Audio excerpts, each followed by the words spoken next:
Magandang araw mga kaibigan. Bigyan natin ng reaction opinion itong post ng Philippine Star.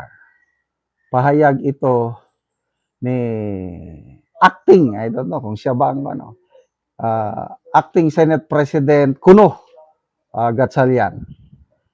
Nakakadismaya na hindi po umattend yung 18 bodyguards. Acting Senate President Win Gatchalian expressed his disappointment as the 18 ex-Marines did not attend the Senate Blue Ribbon hearing today, June 8, 2026.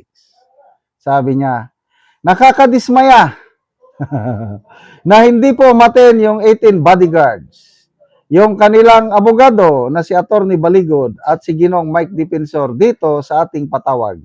Ito po ang opisyal na patawag. Sabi niya, napakasaya ako, maligaya ako. Kantahan natin sila. Umiiyak sila ngayon. Oh, it's crying time right now for Win Gatchalian. Los na lang pala. Oh, it's crying time right now for Los Gatchalian. Natalo eh. I can see that faraway look in his eyes. I can tell by the way he speaks in public that it won't be long before it's crying time. Oh, sino ngayon ang sinusunod na Senate President? Sumulat si Senate President Alan Peter Cayetano kay Attorney Baligod at sa Brave Marines at sinabi, ako ang tunay na Senate President, ang tunay na BRC Chairman ay si Senator Pia Cayetano. Bogus o peke ang hearing sa June 8. Ngayon, hindi sila nag-attend. Sino ang nasunod? Gatchalian o si Cayetano? Dito, makita mo, panalo si SP Cayetano.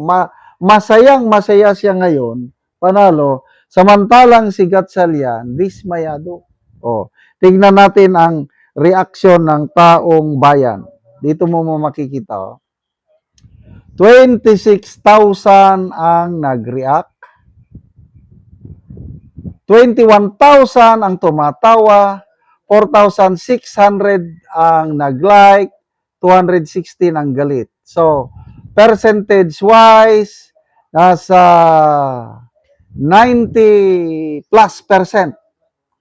ang tumatawa kay Gatchalian. Ibig sabihin, yung tumatawa kay Gatchalian, pabor, sumusuporta, kumikilala sa presidency ni SP Alan Peter Cayetano. Dito mo makikita, reaksyon ng taong bayan. I don't know kung itong mga senador na ito is tinitignan nila itong reaksyon. Mas marami ang taong bayan na sumusuporta, naniniwala na ang tunay na Senate President ay si SP Cayetano. Basa tayo sa mga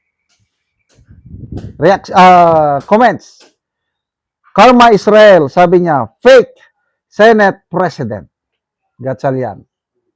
Ano pa? Emilita, tapos na silang humarap sa Blue Ribbon Committee doon sa legit na pamumuno. Kaambisyoso, driver, hindi talaga sila mag-attend kasi hindi naman kayo ang legit na Senate President. Be? Bueno ka rin. Paano sila mag-attend? Kay Congressman Alvarez pa lang, natusta na ang kredibilidad nila. Joson Santissima, hindi naman daw kasi ikaw ang SP. Zinaida Santos, bakit attend sa'yo? Sino ka ba? Mag-comment din ako Ben Dilo.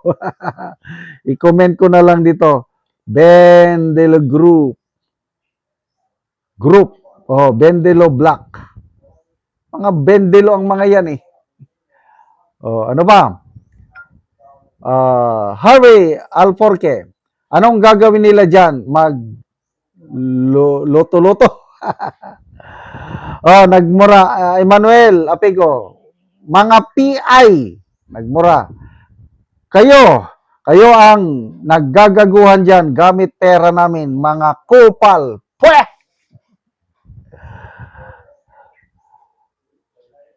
Nori Plantilla, bakit naman sila atin sa inyo? Ano rights nyo para sundin sila?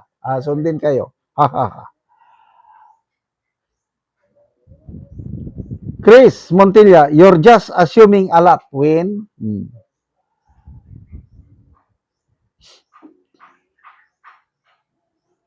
Ano pa? Hindi kasi yan ang legal na BRC.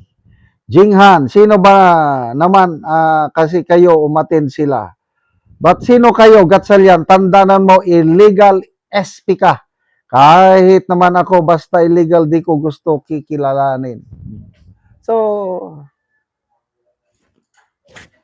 sinasabi nitong Gatsalyan na ito, na pakinggan daw ang mga law experts. Sino yung sinasabi niyang law experts? Mga IBP kuno, Integrated Bar of the Philippines, ang mga law deans, ang Malacanang, ang House of Representatives na kumikilala sa kanila. Hoy, hindi kami kanjie, hindi kami obob. Marunong din kaming umintindi. 1987 Constitution, very clear ang nakalagay doon na dapat 13 ang quorum na pwedeng mag-elect ng new Senate President. Ang Abilino Doctrine na sinasabi nyo, hindi applicable ngayon dahil 1935 Constitution ang pinagbasihan doon. Kaya wag nyo nang lukuhin ang taong bayan. Age of social media na ngayon. Maraming sources of information. Kaya ang taong bayan na well-informed, hindi nyo sila basta-basta maloloko. Mas marami, 85 to 90% taong bayan sumusuporta sa legitimacy ng presidency ni SP Cayetano. Mabuhay ang Brave 18 Marines. Salamat mga kaibigan sa inyong pagsubaybay sa channel na ito. Nakakatulong kayo ng malaki sa tribong Talandig ng Bukidnon dahil ang income natin sa channel na ito is pantulong po sa tribo. Namimigay tayo ng libreng yero at pako para makapagpatayo sila ng mas maayos nilang tirahan. Kaya panoorin ninyo ang video na ito. Ni anak ko diri sa balay sa Natabangan ug Giro. So mao na ni ang iyang balay nga pag-atupan karon.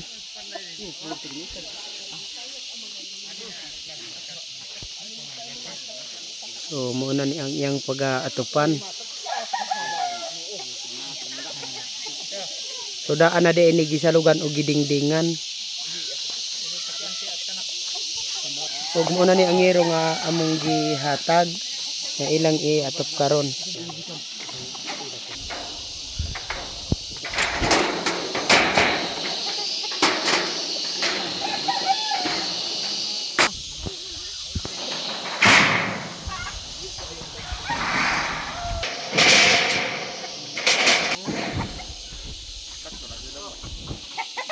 Sino pa na ni sa manday ni video instrumental.